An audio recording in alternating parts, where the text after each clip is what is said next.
विधानसभेच्या निवडणुकीमध्ये आपण कुठेही घाबरू जाता कामा नाही. एक हात जोडून विनंती फक्त शिंदे साहेबांना आहे, आपल्या भाजपच्या नेत्याला सांगा, आपल्या हात जोडून विनंती आहे. माहिती आपण बोलणार नाही या विषयावरती.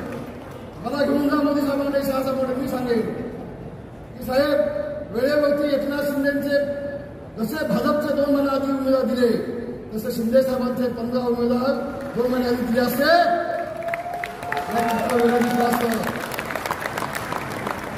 वेळा दिला असतं. माझी भावनाताई खासदार म्हणून दिल्लीत गेली असती.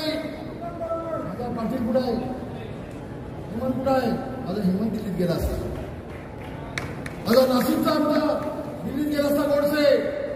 पण एकदा शिवसेनेचा उमेदवार एकनाथ शिंदेने जाहीर केला की भाजपची मंडळी उठली, आमची जागा आमची जागा आमची जागा हवे. काय भानगड काय साहेब, हे थांबवा शिंदे साहेब.